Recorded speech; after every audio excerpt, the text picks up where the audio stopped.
በአፍሪካ ተጽዕኖ የበረታው የተባበሩት አረብ ኤሚሬትስ ከአህጉሪቱ ምን ትፈልጋለች?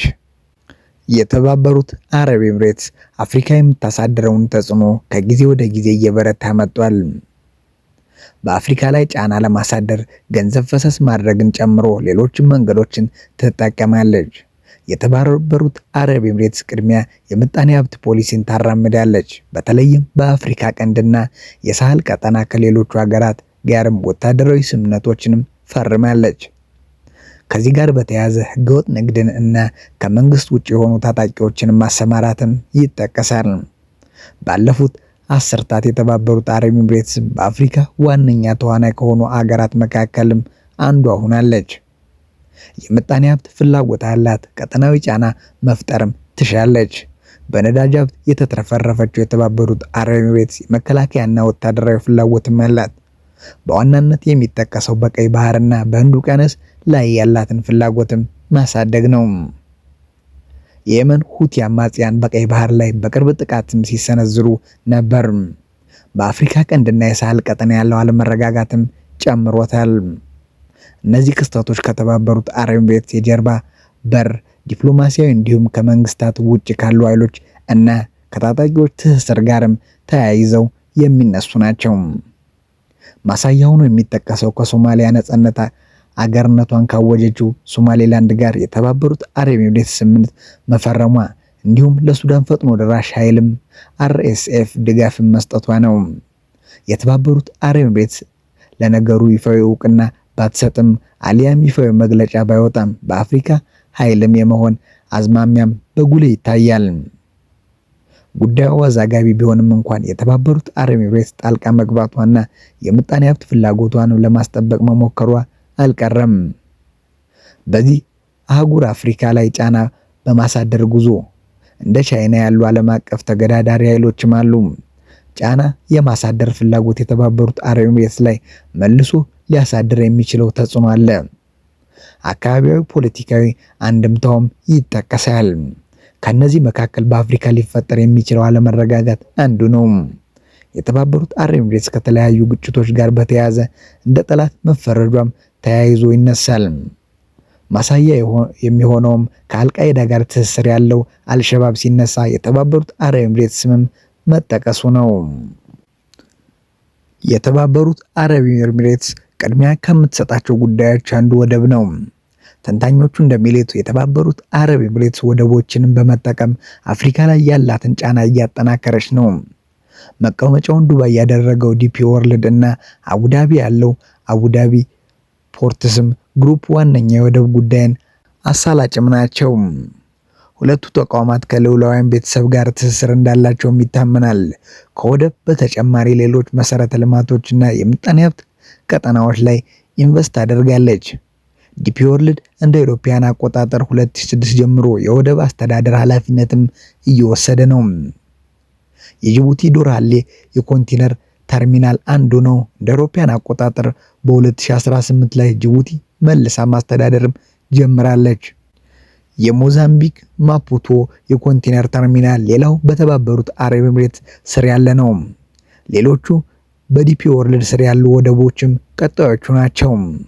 አልጀርስ ወደብና ደጀን ወደብ አልጄሪያ ላይ፣ ሶካና ወደብ ዳካር ወደብ፣ ኒያንዲ ወደብ ሴኔጋል ላይ፣ በርበር ወደብ ሶማሌላንድ ላይ፣ ቦሳሶ ወደብ ፑንትላንድ ላይ፣ ኪጋሊ ወደብ ሩዋንዳ፣ ሉዋንዳ ወደብ አንጎላ፣ ባናና ወደብ ዲሞክራቲክ ሪፐብሊክ ኮንጎና ኮማቲ ወደብ ደቡብ አፍሪካ ላይ እንደሚገኙም ይነገራሉ። የአፍሪካ ወደቦች ኢንቨስትመንትን የተቀላቀሉ አቡዳቢ ፖርትስ ግሩፕም እንደ አውሮፓውያን አቆጣጠር በ2016 ማስተዳደር የጀመረችው ወደቦች ደግሞ ካስማር ወደብ ጋያና፣ አቡ አማና ወደብ ሱዳን፣ ሳፍጋ ወደብ ግብጽ ላይ፣ ፓይንቲ ናይሮ ዲሞክራቲክ ሪፐብሊክ ኮንጎ እና ዳሬ ሰላም ፖርት ታንዛኒያ ናቸው። የተባበሩት አረብ ኤሚሬትስ ገበያ ኢንቨስትመንትና ፕሮጀክቶችም እንዲጨምሩ አድርጋለች። እንደ አውሮፓውያን አቆጣጠር ከ2006 ጀምሮ በወደቦች አካባቢ ያለውን እንቅስቃሴም ከፍ ብሏል። ዓለም አቀፍ ኃይሎች አፍሪካ ላይ ጫና ለማሳደር ሩጫ ከመጀመራቸው በፊት ነው የተባበሩት አረብ ኤሚሬትስ ሚናዋን እንዲጎላ ጥረት የጀመረችው። አፍሪካ በተፈጥሮ ሀብቷ ማለትም በነዳጅ፣ በማዕድንና በግብርና ውጤታም እምቅ ጥሪት ምክንያት አይንን በዝቶባታል። የተባበሩት አረብ ኤሚሬትስ ለምጣኔ ሀብት ቅድሚያ የሚሰጥ ፖሊሲ ታራምዳለች። ነዳጅ ላይ የተመሰረተውን ምጣኔ ሀብቷንም በሌሎች የሀብት ምንጮች ለመደገፍ የምታደርገው ጥረት አንዱ አካል ነው። በአህጉሪቱ ባሉ ግጭቶችም ገለልተኛ ለመሆን ትሞክራለች። ነገር ግን የምጣኔ ሀብትና የወደብ ተጠቃሚነት ከግምት በማስገባት ወታደራዊ እንዲሁም የመከላከያ ስምምነት መፈራረሟ አልቀረም።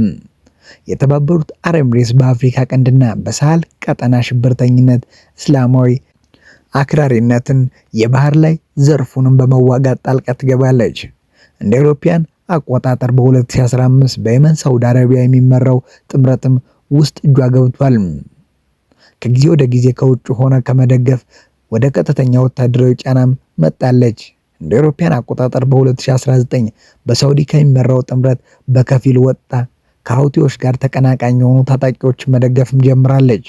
በሰብአዊ ድጋፍ በኩልም አፍሪካ ላይ ጫና ለማሳደር የሚደረገው ሙከራ ተጠቃሽ ነው። በወደቦች ላይ የገንዘብ ፈሰስም ታደርጋለች። የወደብ መሰረተ ልማትን ለማሻሻል ድጋፍ ትሰጣለች። በዚህም አካባቢያዊ ፖለቲካዊ ሚናዋ የጎላ ሆኗል። በተያያዥም በአፍሪካም ገበያና ግብዓት ላይ ያላት ድርሻም እየጨመረ መጥቷል። የተባበሩት አረብ ኤሚሬትስ ከአፍሪካ ኢንቨስትመንት አራተኛ ደረጃ ላይም ትገኛለች። ከ3 እስከ 1ኛው ያለው ደረጃ የያዙትም ቻይና፣ አውሮፓ ህብረትና አሜሪካ ናቸው። ከባህረ ሰላጤው ሀገራት የተባበሩት ማዕከል ውስጥም በአፍሪካ ቀዳሚ ኢንቨስትመንት አድራጊ የተባበሩት አረብ ኤሚሬትስ ናት። በአፍሪካ ያለውን 1.5 ቢሊዮን የሚሆን ህዝብ ፍላጎትም ለመሸፈን በኃይል አቅርቦትም፣ በወደብ ልማት፣ በማዕድን፣ በግብርና፣ በመሰረተ ልማትና በቴሌኮሙኒኬሽን ዘርፎችም ኢንቨስት ታደርጋለች።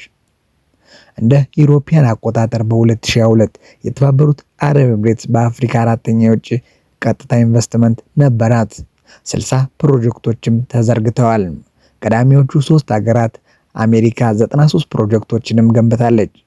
ፈረንሳይ 73 ፕሮጀክቶችንም እና ዩናይትድ ኪንግደም 64 ፕሮጀክቶችም ናቸው። ኤፍዲአይ ማርኬትስ የተባለ ተቋም ባወጣው መረጃ የአፍሪካን የካፒታል ፍሰትም 49.9 ቢሊዮን ዶላር እንዲሁም የሰራተኞች ቅጥርን በ18600 ሰዎች በቀዳሚነት የምትመራው የተባበሩት አረብ ኤሚሬትስ ናት። ሰብል በማልማት በምግብና በመጠጥ አቅርቦትም በስኳርና በሌሎቹ ጣፋጮች አቅርቦት ኢንቨስትመንቷም ጨምሯል። የባህረ ሰላጤው ሀገራት ካለባቸው የለም መሬት ውስንነት አንጻርም የቀጠናውን የምግብ ደህንነት ለማረጋገጥ አፍሪካን የምግብ ቅርጫት ለማድረግም የሚደረገው ጥረት ማሳያ ነው። የተባበሩት አረብ ኤሚሬትስ የአፍሪካን ንግድም ለመሳብ ትሞክራለች። እንደ አውሮፓውያን አቆጣጠር በ2022 በዱባይ ዓለም አቀፍ ቻምበር የተመዘገቡት 26400 የአፍሪካ ተቋማት ናቸው። ቻምበሩ ጆሃንስበርግ፣ ናይሮቢ፣ በማቱፖ እና በአክራ ቢሮዎችም አሉት። ይህ 6.5% እድገትም እንዲመዘገብ አስችሏል። የዱባዩ ጀባል አሊ አውሮፕላን ማረፊያ የእስያና የአፍሪካ ድልድይ የሆነው በዚህ መንገድ ነው። ሲኤንቢሲ እንዳለው ያለፈው ግንቦት 35 ቢሊዮን ዩሮ የሚያወጣ ወርቅ ከአፍሪካ በህገወጥ መንገድም ወጥቷል። ከዚህም ከ80% እስከ 85% የሚሆነው የተባበሩት አረብ ኤሚሬትስ ደርሶ ወደ ዓለም አቀፍ ገበያም ተሰራጭቷል። የተባበሩት አረብ ኤሚሬትስ ወርቅ ከሚያስገቡ ሀገራት 3ኛ ደረጃ ላይም ትገኛለች። ይህም ከአፍሪካ የምታስገባው ወርቅ ምክንያት ነው። እንደ አውሮፓውያን አቆጣጠር በ2014 ከተገኘው 22.82 ቢሊዮን ዶላር በላቀ ሁኔታም በአውሮፓውያኑ 2022 ዓመትም 57.1 ቢሊዮን ዶላርም ተገኝቷል። በዋነኝነት ወርቅ የሚገኘው ከማሊ፣ ከጋና፣ ከዚምባብዌ፣ ከጋያና፣ ከሱዳንና ከኒጀር ነው። ከእነዚህ ውጊያዎች ያለባቸው ሀገራት ናቸው። የተባበሩት አረብ ኤሚሬትስ በብረት እና በሌሎች ማዕድን ላይም ኢንቨስት ታደርጋለች። ብረት አነስተኛ ኃይል የሚጠይቅ አነስተኛ የካርበን ልቀት ያለው አረንጓዴ የኃይል ምንጭ መሆኑ ይገለጻል። የተባበሩት አረብ ኤሚሬትስ ወደ ታዳሽ ኃይል የምታደርገው ሽግግርና የመከላከያ ዘርፏ አካልም ነው። በናይጄሪያ የኑቢየም ማዕድን፣ በዛምቢያ የኮፐር፣ ቲን፣ የታንታኒየም እና ታንግስተን ማዕድን፣ በዲሞክራቲክ ሪፐብሊክ ኮንጎ የቲን፣ የታንታሊየም እና ታንግስተንና ወርቅ እንዲሁም በሞሪታኒያ ብረት በማውጣትም ውስጥ ተሳታፊ ናት። የተባበሩት አረብ ኤሚሬትስ በንግድ፣ በምጣኔ ሀብት፣ የባህር በር እና አካባቢ ፖለቲካ ረገድም ያላት ፍላጎት ከአፍሪካ ቀንድና ከሳህል ቀጠና ጋር እንድትቀራረብ ምክንያት ሆኗል። ከሶማሌላንድ ጋር ወታደራዊ ስምምነት ፈርማለች። ወታደሮችንም ታሰለጥናለች። በርበር ወደብ የምታደርገው እንቅስቃሴ ወደቡንም ወደ ቀጠናዊ መዳረሻ ለመቀየር ያለመ ነው። በህዝብ ቁጥር ከሀገሪቱ ሁለተኛ ከሆነችው ኢትዮጵያ ጋርም ትስስር አላት። እንደ አውሮፓውያን አቆጣጠር በ2010 ኤምባሲ ከከፈተች በኋላም በ2013 የዱባይ ቻምበር ቢሮንም ከፍታለች። ይህ ቢሮ የተባበሩት አረብ ኤሚሬትስ ወታደራዊ ትብብርን በማጠናከር የአፍሪካ በር ተደርጎም ይወሰዳል። በሰሜን ኢትዮጵያ ጦርነት ከፌደራል መንግስት ጎን እንደቆመችና ኢትዮጵያን ከሶማሌላንድ ጋር የተፈራረመችውን ስምምነት ከጀርባ ሆና እንደደገፈችም ይነገራል። በከፊል ራስ ገዝ በሆነችው የሶማሊያ ፑንትላንድ ግዛት የባህር ላይ ዘራፊዎችንና አሸባሪዎችን በመዋጋት ድጋፍ ትሰጣለች። በሱዳን ጦርነት ውስጥም እጇ አለ። ለፈጥኖ ደራሽ ኃይሉ መሳሪያ ለማስገባት የቫግነር ቅጥረኛ ተዋጊዎችን ትጠቀማለች የሚሉ ሪፖርቶችም ወጦባታል። ሞሪታኒያ፣ ማሊና ቻድን ጨምሮ ከሳህል ሀገራት ጋር ወታደራዊ ስምምነት ፈርማለች። በእነዚህ ቀጠናዎች ያላት ሚና ከአረብ ሀገራት አጋሯ ከሆኑት ግብጽና ሳውዲ አረቢያ ጋርም አቀያይሟታል። ስላዳመጣችሁ እናመሰግናለን። ቸር ቆዩልን።